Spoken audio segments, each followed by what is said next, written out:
Good evening, maybe it's morning wherever you are. I hope you've had an amazing day. Welcome to our first webinar on AI. We've been running webinars for many, many years as an education company.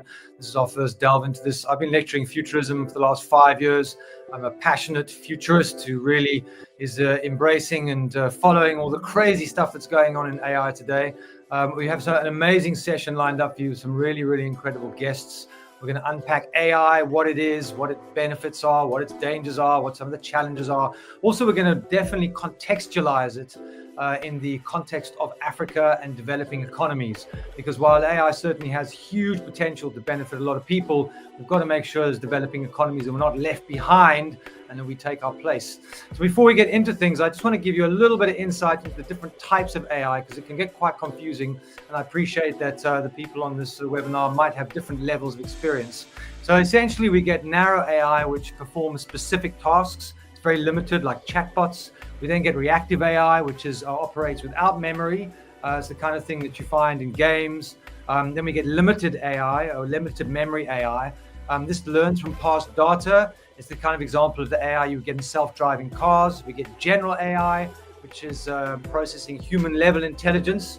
We're sort of getting there with that. We'll discuss that as well. We get super intelligent AI, which was when AI supersedes our intelligence. Theory of mind AI, when it starts to understand emotions and beliefs. Self-aware AI, where it becomes conscious. And then agentic AI, which is something a lot of people are talking about at the moment, which we'll unpack. So it gets quite confusing. There's lots of different stages at the moment, but we're going to bring on our guests and we'll dig a bit deeper into that. So guys, without further ado, if I can just bring my guests in. We have Dennis Tapfuma, we have Dale Immerman. We are missing one guest, Tabisi, unfortunately. I don't know where he is. He was confirmed, so hopefully he is able to join us. But guys, welcome. Thank you so much for being here. Very exciting topic. I'm bombarded completely all the time. My algorithm is obviously feeding me as much AI stuff as possible, but literally every second day there is just this massive news story, you know, from Meta paying $200 million to poach somebody from OpenAI. And the stories are just unbelievably insane. And I think people are feeling very overwhelmed and very confused about what's happening at the moment. So this session will be about unpacking that. But before we move on, Dennis, could you just introduce yourself, please? Yes, hi guys. So I'm Dennis Tapfuma. I'm the founder of Digital Transformation Consultancy. So essentially what we do is we help companies with digital and AI transformation strategy. I'm based in the UK, originally from Zimbabwe, and I'm excited to be on this panel. Thank you guys. Awesome. Thanks, Dennis. And Dennis and I go back a long way. We used to run a record label for our sins back in the day. So it's great to have you on board, and it's really nice to see how we've evolved from music into this crazy digital world. Dale, welcome. Nice to have you here. Just a bit of background on you. Yeah, thanks so much. It's wonderful to be on your webinar. My name is Dale Immerman. I'm a vice president of artificial intelligence and immersive tech, or as we're starting to call them, AI devices, at a company called WPP. We're an advertising holding company. So some people may know some of our ad agencies, businesses like Ogilvy, VML, Hogarth, WPP Media, etc. So I'm very much involved in how brands are using AI and how we are using AI to help brands in advertising, communication, marketing, social media, influencers, etc. Amazing, some really deep experience. Before we get started, I just want to give a few sort of facts and figures of AI growth at the moment, because there's an incredible explosion of finance being pumped into the industry. But just in terms of some market predictions, it's predicted to go from 638 billion this year to 3.68 trillion by 2034. That's a growth rate of, or CAGR of 19.2. What's really interesting, though, is that the next 5 years is going to be a massive spike with a 35.9% CAGR from 39 billion. That's a 5x basically. And then there's some people that predict that it's going to go from 294 billion up to 1.77 trillion by 2032. And these are numbers we've got from Forbes and McKinsey Group, and all these kind of big companies. So massive input going into these industries at the moment. Let's just talk about like what AI is in your opinion and why it matters right now. Maybe Dale, you could start with giving your thoughts. Oh wow, sure. I mean, that's a big question. I suppose, look, at its core, I think, being someone with a bit of a technical background, it's really, I would say, the simulation of human intelligence by machines, so that they can, I suppose, perform tasks like learning or reasoning or problem solving. For me, you touch on an interesting point there around the financial stakes around AI. I think, they've never been higher anywhere else. If you look at sort of the share prices and the investments being made by companies like Nvidia and Google and Amazon and Meta and even Apple, I mean, these are numbers that are unprecedented. And there's a lot of money going into AI from many startups and other businesses, and I think it's safe to say, like most industries, you're going to have sort of the leaders and the losers, and so a lot of people are going to learn, I think, a very big lesson. And then of course there are going to be leaders in different realms of artificial intelligence, and to build on top of that, I think we're seeing this massive growth in the developer community. It's never been more active. When we look at the developer community on a chart over time, and we see how things like TensorFlow or GPT-3 or Stable Diffusion, and then eventually, I suppose, the tipping point ChatGPT came out, we saw this huge peak and rise in developer communities. Everything from AI engineering to AI model development, applications, and that speaks into, I suppose, the demand for talent that you mentioned earlier, that we're seeing these huge prices being paid for. In many ways, it's almost like AI has also democratized technology, because to program and to sort of get into that sort of techie space, you had to be a bit of a geek. You had to understand programming and language, and whereas now your average person can literally create with these new tools, and I think that's also been a massive part of the acceleration. Dennis, your insight of what is AI and why is it important? Yeah, I guess I'm not going to go into as much detail as Dale does, because obviously we've got limited time. We could be here the whole day talking about the many different variations, because obviously there are different subsets. There's machine learning, there's all sorts, right? Supervised learning, but essentially it is the capability of computer systems or algorithms to imitate intelligent human behavior, right? So AI essentially enables computers and machines to simulate human intelligence and, importantly, solve problems, right? So for me, interesting point you mentioned that before AI was sort of restricted to Geekville, with sort of developers sort of burrowing away. But where it resonates for me is, what problems can we solve with AI, right? It's problem first, not technology first. So the whole world is just obsessed with diving straight head first into the technology aspect, without asking the simple question of, for my business, for example, where are the bottlenecks that are broken in my business that AI can fix? From a healthcare perspective, which I'm sure you'll go into, for example, what are the specific problems that AI can help resolve, whether it's remote access or whatever it is, but it's problem focused for me. How can we use AI to solve our problems? Let's unpack some of those problems. So you mentioned medical. Obviously, the advances in medicine that can be already happening through AI are completely mind-blowing. So the medical side, there's energy. We've got an energy crisis. We'll talk about energy and the drive and the usage of energy consumption and some of the challenge with that later on. But what are some of the other things that this could potentially help us with? Dale? Well, I think it's always worth sort of honing in on a specific realm, but this is a change that I think cannot be ignored by people.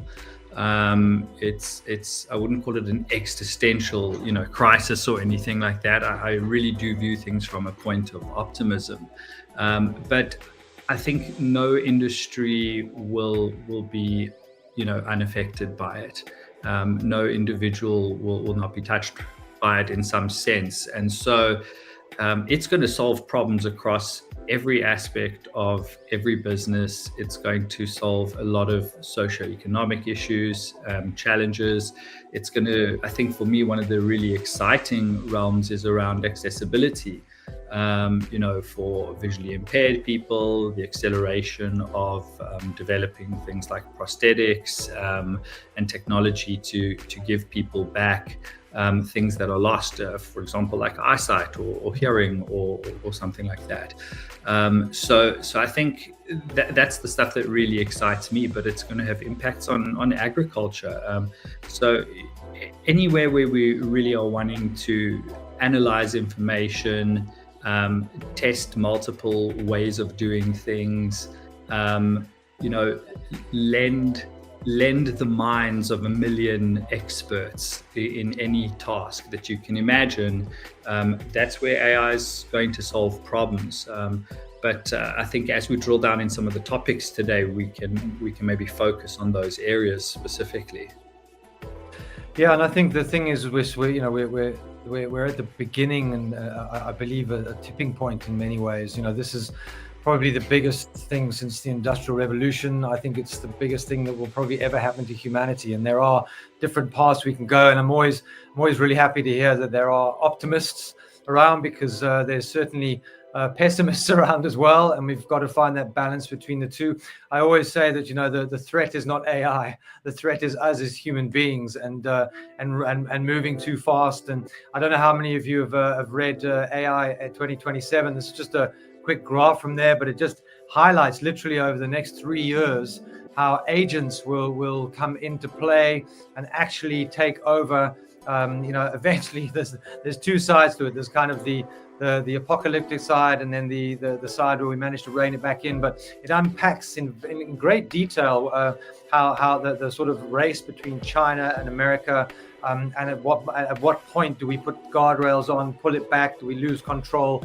These are very serious topics that need to be unpacked, not on this webinar. But I am also an eternal optimist, and I believe that AI can really enhance our lives. Dennis, you wrote a book recently on AI with a specific reference to how AI can help people in the workplace, but your narrative was around how AI is not going to fix your problem. You have to understand your business processes before you add AI on tap. It's not like a band-aid where it's going to fix everything. Just give us a bit of insight into your thoughts around that. Yeah, well, of course. I think I touched on it earlier. So essentially what the book is about, it explores the AI first mindset, which is go straight for the technology, start with AI, everything is centered around AI. And then it looks at the business first alternative, which then is essentially identifying the core problem and looking at from a problem focused perspective, right? So with AI first, it works fine for startups, right? You don't have legacy systems. It's almost as if you can just go straight in and build from the ground up. But with core businesses, you have to go deeper into understanding the core problem statement and defining that core problem statement. And there are many different ways in which you do that. For example, what are your customer pain points and how are you getting to them? Because you may find that you might not actually need AI in the first place. You may find it's a totally different problem that can be solved by a simple process change within your business. So this sort of rush to go straight to AI has created this hype cycle, right? Which we're in now at the moment. And there's a lot, as you mentioned earlier, there's so many different definitions. Everyone's being swept away by this hype and forgetting the core premise of basic business problem solving, right? Going back to basics. And it's critical that we put those two together and find a way to merge them if possible, right? Because there's no one size fits all at the end of the day. So yeah, in a nutshell, obviously I'm not promoting my book here, but it's essentially understanding what does AI first mean, what does business first mean. Yeah. Right? What's your book called, Dennis? Just remind us and where people can Yes. get it. Yeah. So the book is called From Hype to Reality, right? Because what's going to happen, there's going to come a point, we're in the hype cycle now, and then people are going to realize, because right now there's a lot of proof of concepts that many companies are undertaking at the moment. And a lot of them are failing. Many people don't know that there is a graveyard in the background of proof of concepts. There's a lot of money being pumped in to these proof of concepts that are failing for a number of reasons. Some of them could be resistance to change within those organizations where people are reluctant to move forward. I've just been in a recent project where there was division within the business itself about how to progress. There was almost levels of internal sabotage because people were afraid of losing their jobs, and so it was a very challenging environment. So what will happen is we will reach a point where we'll realize that, okay, wait, we have to go back to basics here, right? Because a lot of money will be spent, and it is being spent. There's some numbers, I can't remember them off the back of my head. I'll show you some numbers now. Yeah, but yeah, so that's the premise, right? We're in the hype cycle, and there's a lot of learning that's going to take place, and there's a lot of reflection that's going to take place, and we're going to go back to basics and then start to do it properly and start to use AI for the right reasons and in the right way to solve these problems that we're trying to solve. Absolutely. I mean, talking about money, I've got some stats here. So, the US investment, it was 109 billion so far in 2024, which overshadowed China, which was 9.3 billion, and the UK, which is 4.5 billion. And then just in terms of data centers, there's 3 trillion that's being put into data centers, they reckon, by 2028. And then in terms of, there's a big joint venture at the moment between OpenAI, SoftBank, and Oracle, which plans to invest 500 billion in US infrastructure. These are very, very large quantums of money that we've never seen, in any industry, I don't think, for a long time. And I completely agree. The hype cycle is real, and there is a lot of sort of there's almost like this hysteria around AI at the moment. There are hundreds of apps being released every month. And I think people have a lot of overwhelm at the moment. Dale, you're at the forefront of dealing with some really, major clients. What is your approach to how you deal with companies? Because as Dennis said, just because AI is there doesn't necessarily mean it's right for you. But I mean, I can imagine you have a lot of different cultures in terms of the people you're dealing with and clients you're dealing with. What's been your experience at the coalface? Well, I think from what I've seen, Dennis is really spot on. We often see solutions in different spheres of technology just being built for problems that often don't exist, right? How this, I think, is different to let's call it other sort of seismic shifts like the arrival of the internet and the arrival and adoption of social media is I think it's going to happen significantly faster. We're extremely resilient at engaging with things. If you think about pre sort of social media days, one of the things I'm sure we'll get into, but like many of the jobs we have today did not exist before then. So yes, many things changed, but so much opportunity was created, right? And when it was happening, we all had the opportunity to, as I suppose some would call in corporate, ride the wave or get involved or shape the future. But going back to what Dennis said, we see customers asking sort of really 3 things. The first is, help us understand, what is the potential impact for their businesses or for a specific department, like a marketing department or something like that. The second is asking for help to try and establish, what is the change and the size, and ultimately deliver some kind of business case or a plan. So, what are the problems that we're trying to solve here? Or let's not ignore what are the opportunities that we're trying to unlock or unleash. And then thirdly, let's deliver some change and drive adoption across our business and partners. Now, that all makes perfect sense. But what we have seen, and to Dennis's point, a lot of money is being wasted, is we see a lot of customers getting very hyped up and jumping from the first question to the third question. And so it ends up being quite costly. A lot of time gets wasted. And we have to kind of go back to the second question, which is really establishing that size of the change, the type of the change, and sort of a business case and an actual plan. So I do think what he's saying there is really, really accurate. Yeah. There was a stat I was reading the other day, and I forget which publication it was, but it was a Forbes or a big publication, which stated that 80% of internal AI sort of implementation projects are actually failing at the moment. Because I think it's exactly the situation. People are just taking all these ideas and trying to patch it.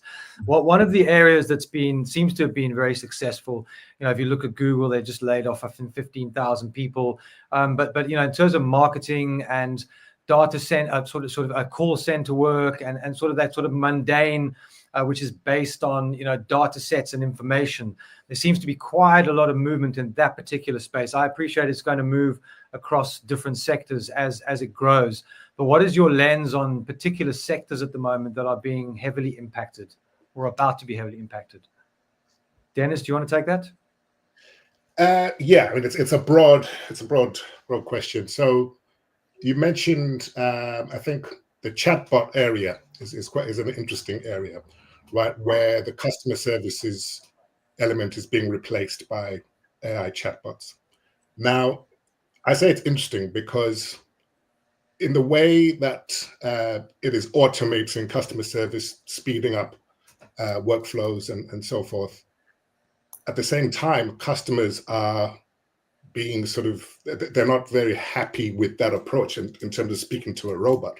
So it's a bit of a rock between a rock and a hard place, right? Where they're solving customer service issues with chatbots, but chatbots tend to go around and round in circles, right? And don't actually deliver what you want. So you've got to go back and tweak, and it's only as good as the information that it has. So if you feed a chatbot information that it doesn't know about, it tends to kind of not, so a lot of investment has been placed into that area of sort of customer services and so forth. So I think that is an area which will evolve as time progresses, as more is learned about how to optimize it, because essentially people want to speak to a person, right? Let's not forget that. Do they? I mean, maybe our generation, but what about the younger generation?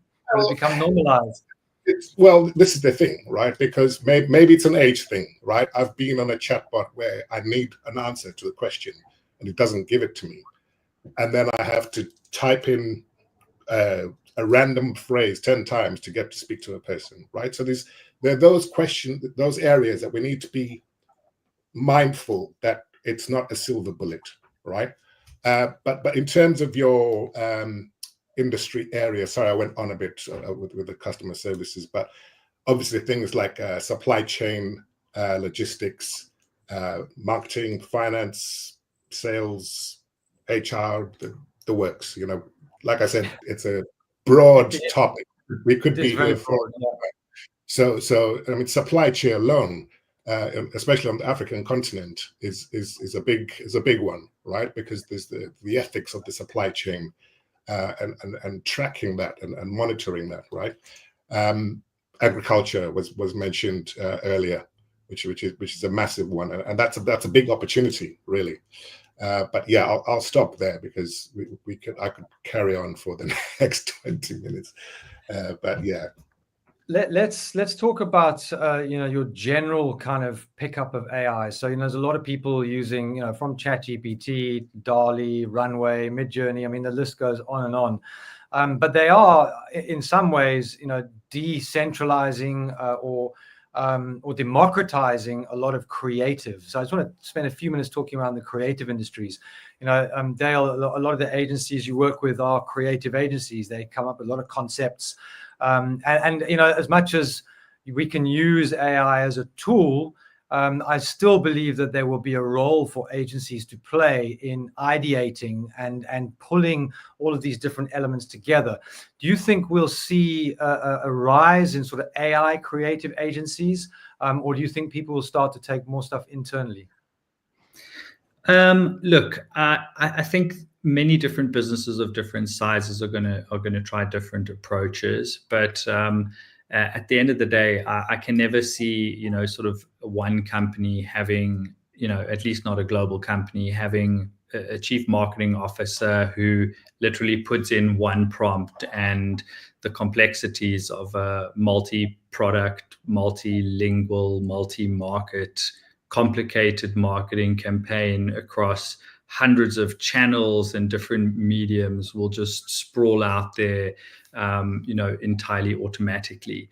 I think there's, a very big misconception from people around how much work really goes into things. And I'll use a very practical example. Today on LinkedIn, I saw someone share a really impressive AI-generated video, and it was an ad for IKEA. And the reason why I say in inverted commas an ad for IKEA, because it was just a 4-second video which had an IKEA box in the center of a room, and the box kind of puffed open and all of these objects came flying out, and suddenly the entire room was decorated.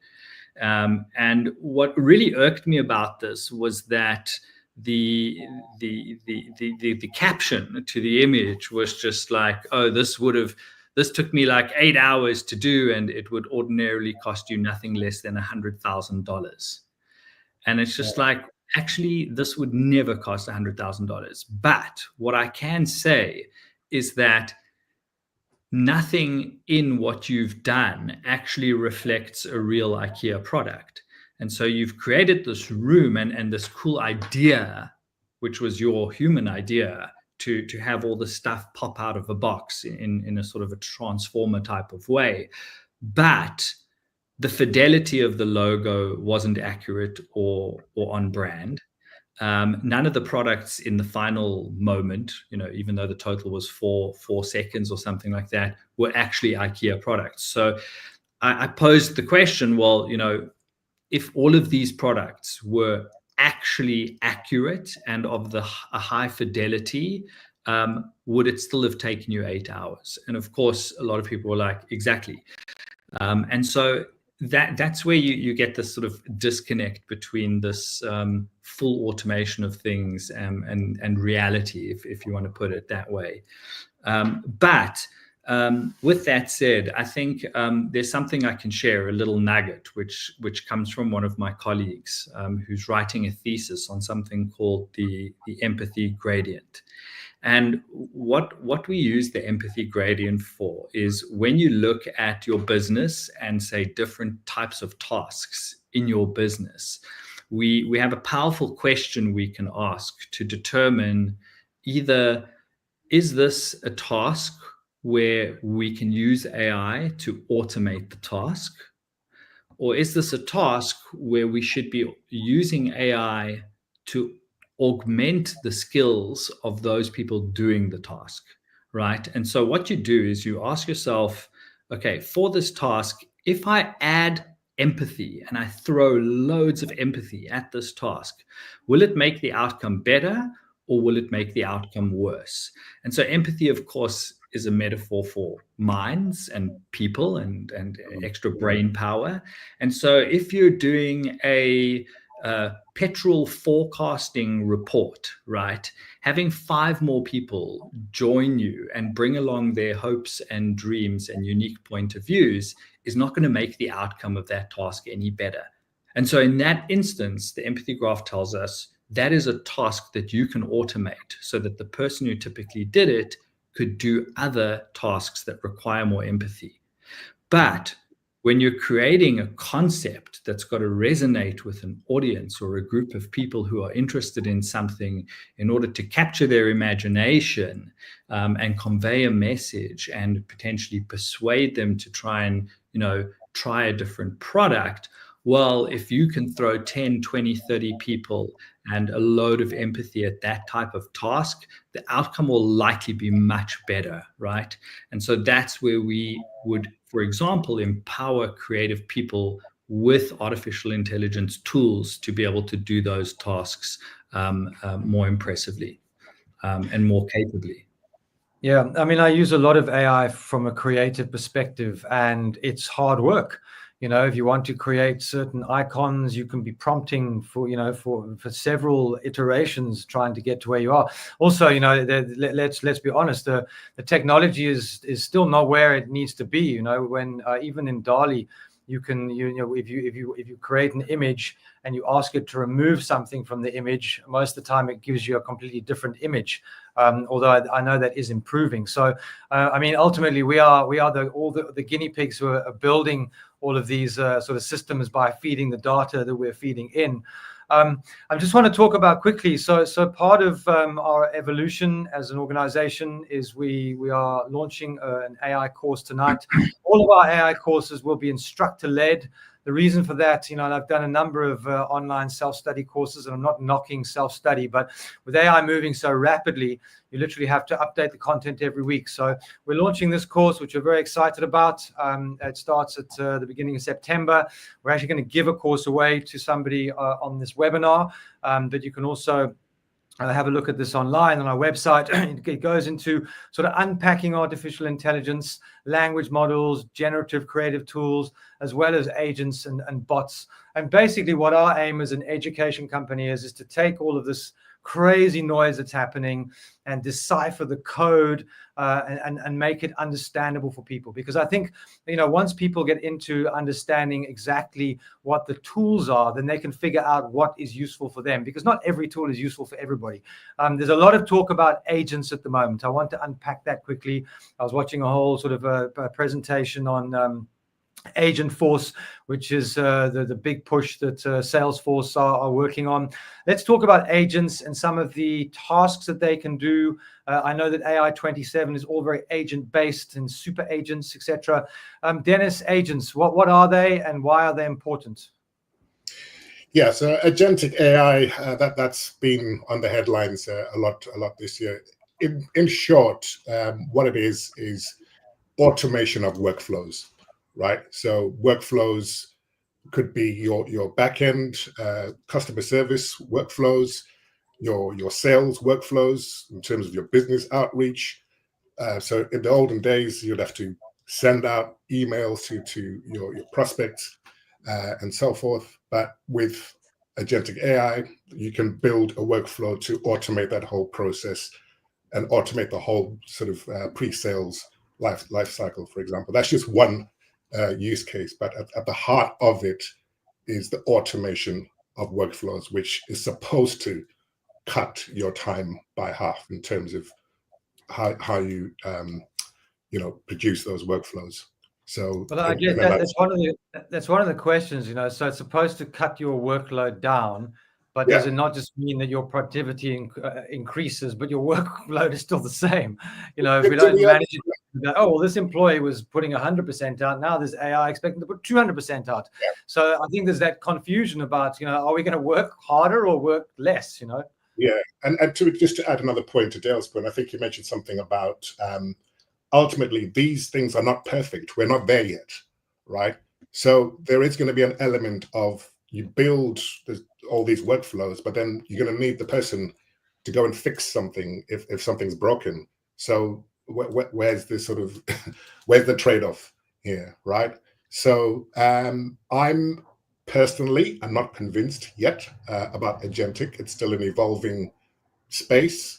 There's a lot of talk about I've experimented with a few things here and there, but it's a lot of work to plug these workflows in, because you're reliant on these third-party systems that enable agentic AI for you, and then they all plug into each other. So if one breaks for some reason that's beyond your control, then what happens, right? So it's an evolving space that I'm just watching. You're also reliant on the data. If a company's data is not organized, then putting that into agents is very complicated. And as we mentioned earlier, you're relying on solid processes. So it's about complementing. When you're working even with ChatGPT, you need to treat it as an intern. You need to educate it. I know one of the things that a lot of people do is they ask ChatGPT to interview them so they can understand who they're actually or what they're working with. The other thing that's also not talked about a lot at the moment is how we can use AI to do personal development, where there's a lot of focus on the business side of the industry, but AI can also help with a lot of personal development, whether it's a nutritionist or a fitness coach. There's all kinds of other ways of integrating AI. I want to get into the Africa conversation, but before we do that, I just want to talk about some of the challenges with AI. Dale, over to you. Yeah, sorry. I'd actually like to, if it's all right, very quickly just expand also on agentic AI, because we're seeing it being used in a far more advanced fashion than what's being described here. When we are creating content through our internal platform, which we call WPP Open, we have a sort of a layer in this software called AI Brains, right? And an easy way to think about this is if I go into, say, ChatGPT and I ask it to produce, I don't know, a Beatles type song, it'll be able to kind of do that, right? Let me give you a better example. If you're in an image generation app and you ask it to create a Coca-Cola advert, right? It'll create like something that looks sort of like a Coca-Cola advert, right? It's never going to replicate the logo exactly. It's never going to replicate the product exactly. And that's just the way generative AI works, right? And it's because these large language models and image models are generic, right? They're trained on generic data. And so they are not specific enough to have a brand, for example, use it to create an ad. And so we solve this in a few different ways. One is with the use of 3D models and sort of vector imagery of logos. And those are what we call brand brains. And so you can think of that as the start of the mind of an agent, if you will. But really what it does is it filters the generic output of say any AI system to ensure that output then is on brand. Imagery, logos, etc. are all on brand. Copywriting is compliant, etc.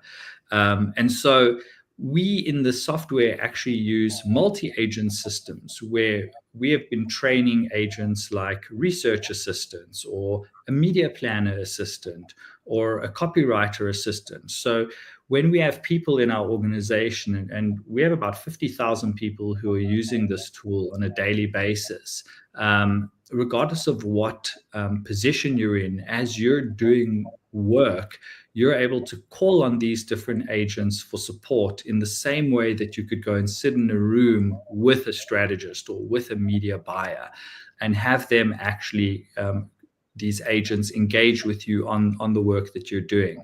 And the advanced stuff that we're doing is also looking at multi-agent systems, where different agents can almost simulate, negotiate, collaborate, or even compete against each other. So two creative agents, competing to come up with better ideas or to help you improve your ideas. And really why this matters is because it improves reliability, right? So one agent can critique another one. It allows for sort of contextual and adaptive responses. So tone, brand safety, even legal aspects. And what's really incredible, and it's important to note because it all sounds very automated, but it really reflects how humans actually work, right? Which is as teams, not as monoliths. Yeah, absolutely. Thanks. That's really insightful. I wanted just to talk about some of the challenges with AI. So one of the biggest challenges that people are talking about at the moment is the energy consumption. They reckon that, let's get that up again, that the amount of electricity needed is going to double over the next few years, and 15% annually. And then US data centers may use up to 12% of the national grid power. So there's massive demands on power.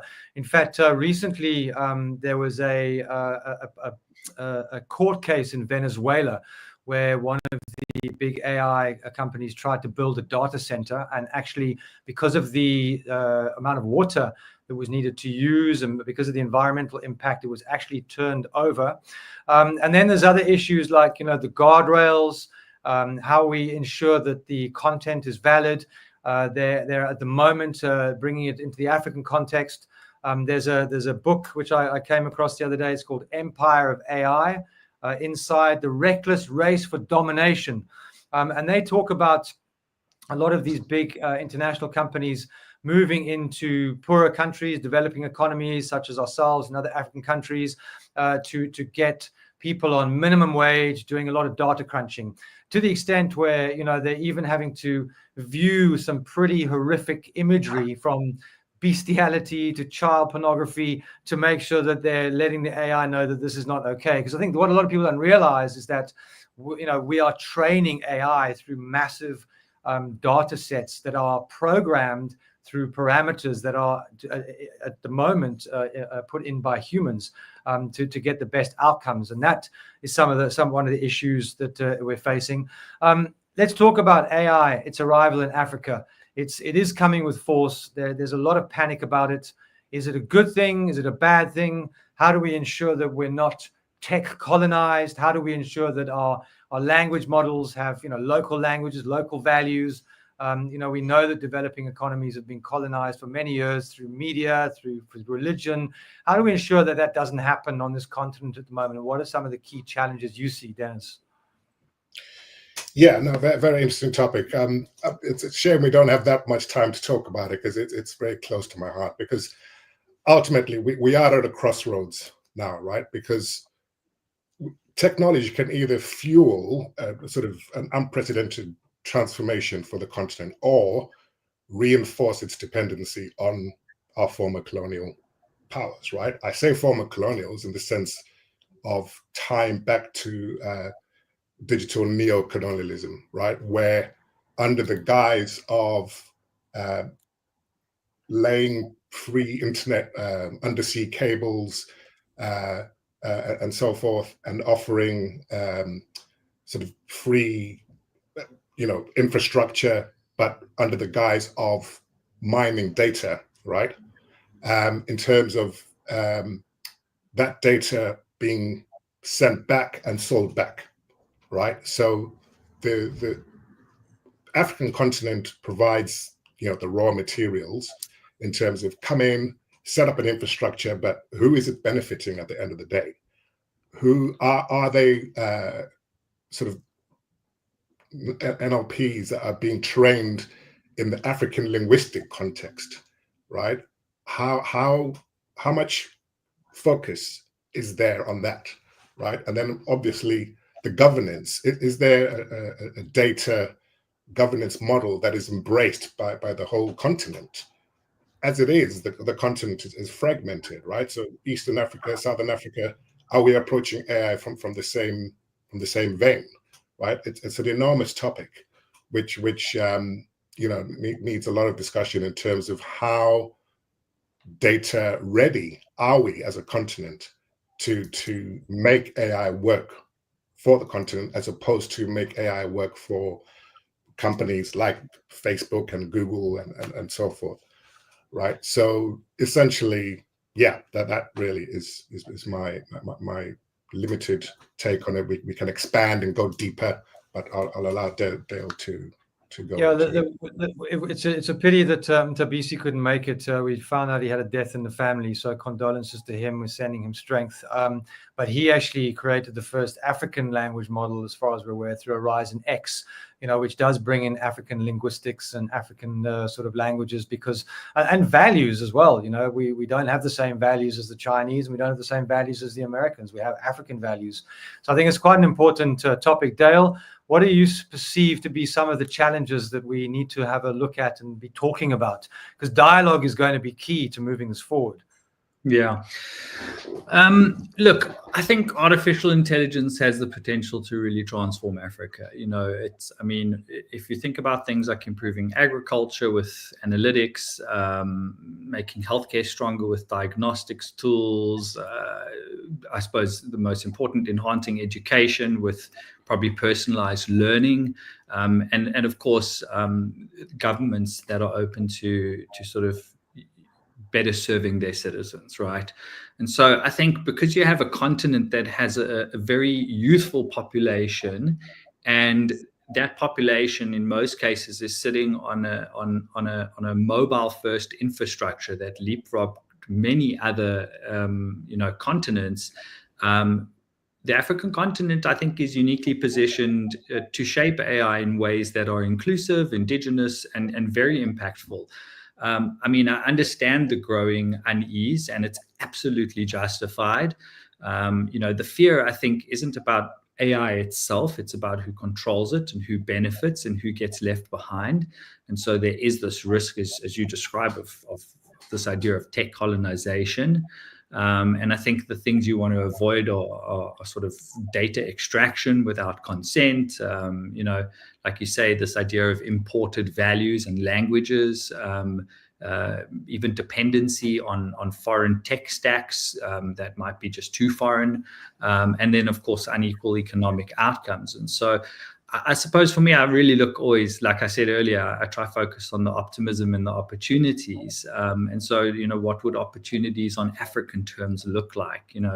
So I think, we've got to look at, the kind of work that you guys are doing. So training, and then, of course, retaining African AI talent. So supporting university, research labs, and driving sort of ethical type of AI initiatives across the continent.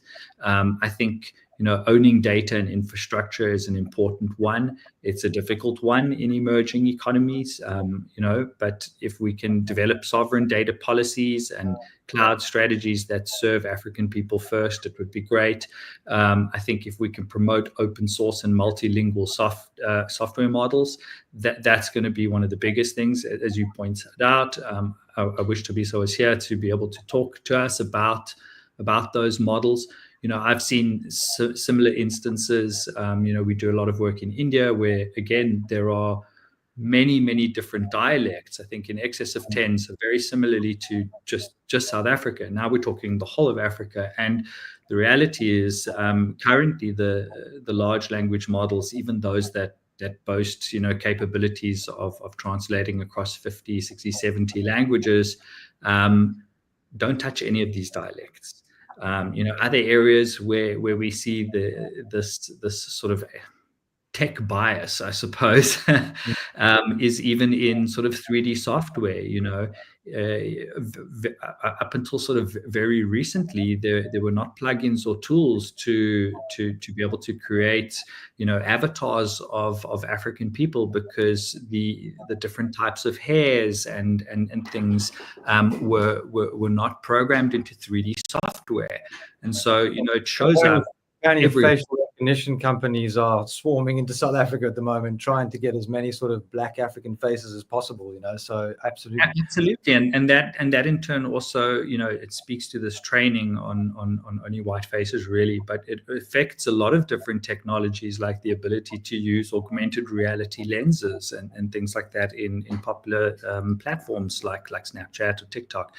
But I think going back to other things that we can do, in addition to the multilingual models, the data training and fostering talent is I think fostering local entrepreneurship,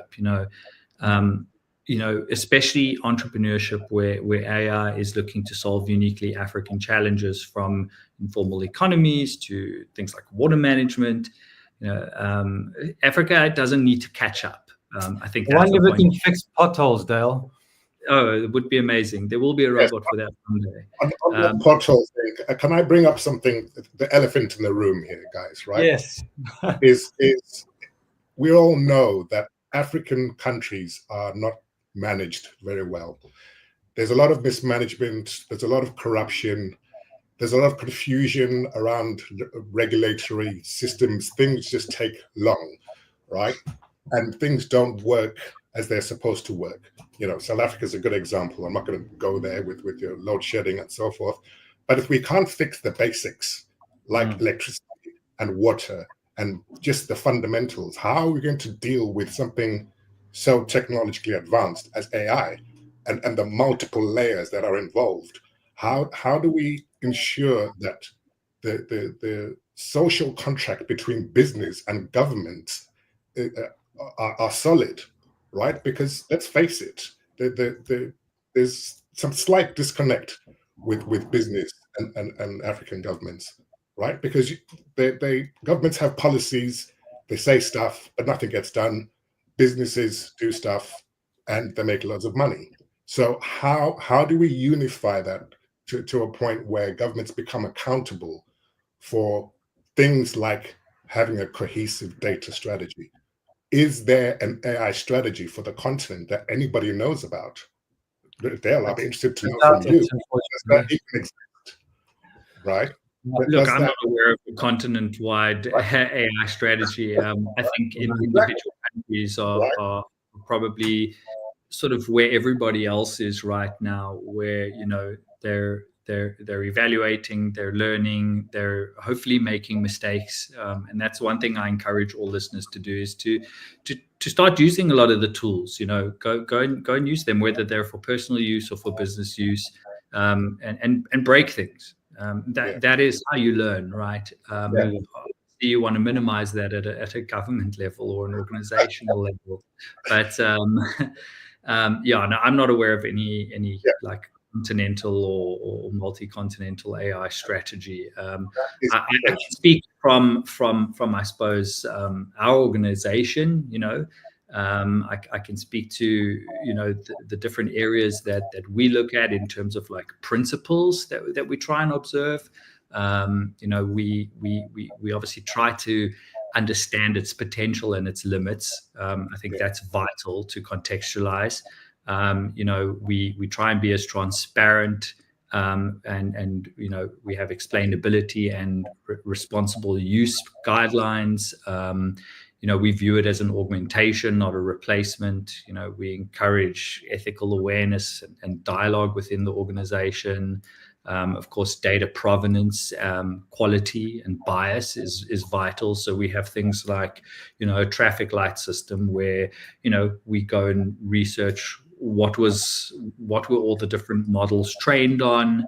Can we use these tools? If we use them for a client, is there any risk for us or for our client or for the provider? So yeah, the ethics and I suppose it falls under AI governance, right, in an organization, and it should also in a country. But I would love to see the South African government put out resources and guidance and countrywide training. Maybe partner with some of the big technology companies that are present and have platforms with significant local audiences using them. Get people trying it and using it, because I do think that people are still in the very, very early phases. We still embody it, talk about it as if it's alive or human-like, even though we're chatting into a chatbot. Really, I think that's how most people are experiencing AI today. And learning how to use it. And I think something that's kind of sitting with me as we're having this discussion, but I want to kind of implore people to understand that AI is not just going to provide ways to do things the way we currently do them faster and cheaper. It would absolutely be able to do that. I think the fundamental shift that's happening here is we're going to have completely new ways of doing the things we've always done. And I think that's where the significant change comes in comparison to social media, after the internet came about. Great, guys. We've got a winner for the course that we're giving away. So let me just get it up. That's not going. There we go. Try again. Third time lucky. There we go. Tripina Ngewa. I hope I got that right. Well done. We will be in touch to sort you out for that course. So congratulations.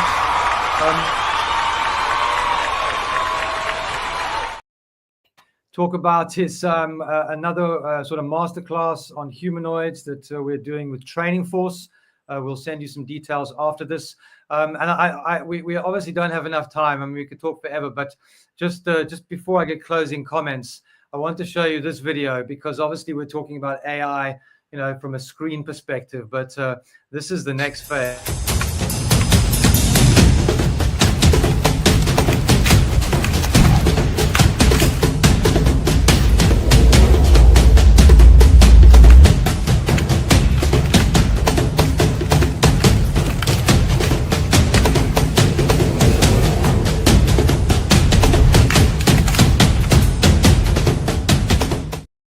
So that's Unitree's G1, goes for about $16,000. It isn't autonomous and it works on a remote control. You're probably looking at about 20 to 30K for the Optimus. The price isn't out yet, but that's the next phase. And we don't have time to get into that now because that's obviously jobs and et cetera, et cetera. But just, you know, fascinating conversations, just sort of parting shots. What is your vision, Dale, to start with for how AI can enhance Africa and improve Africa?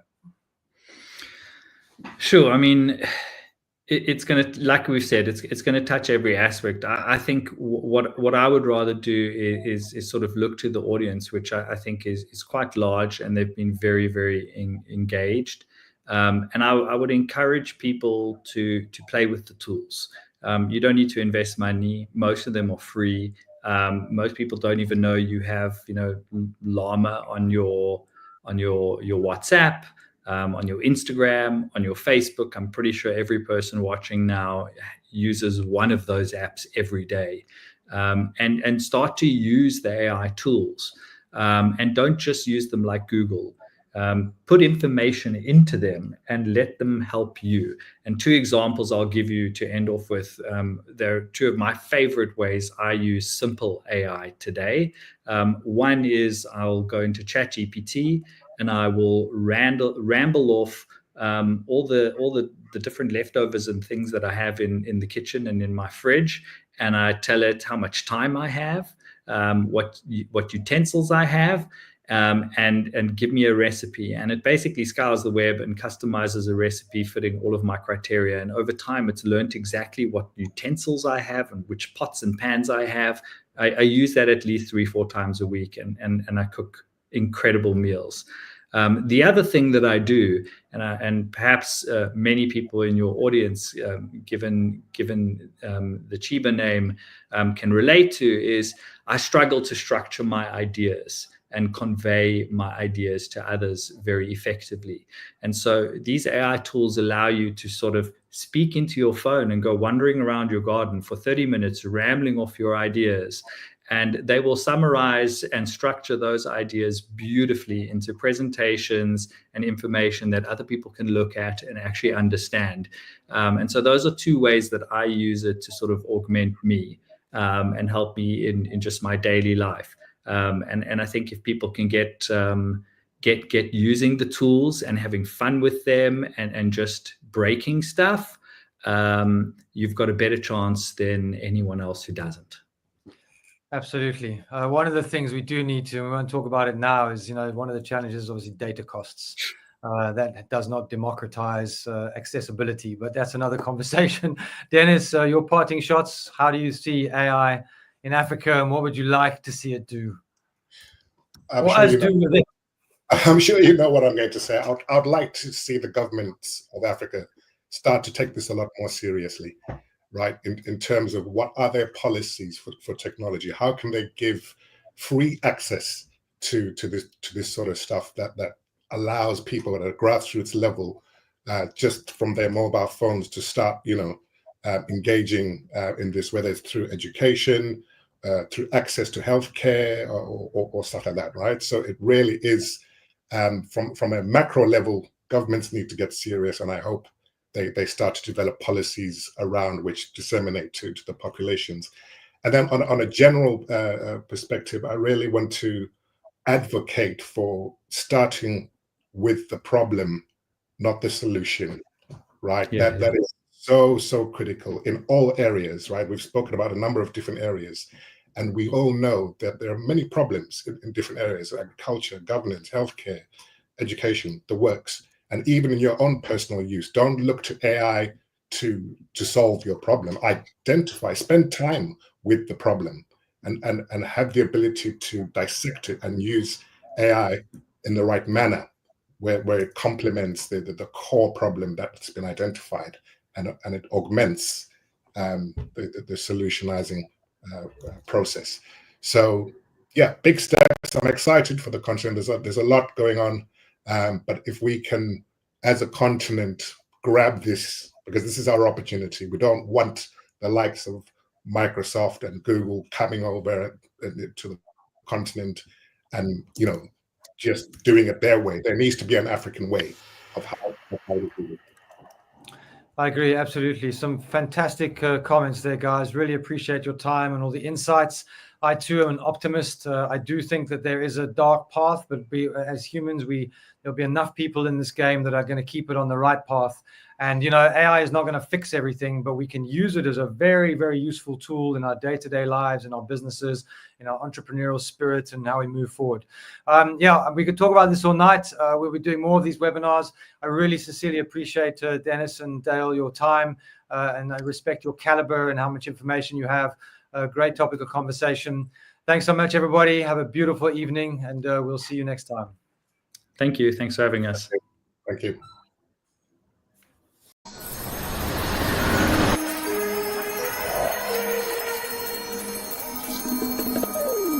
We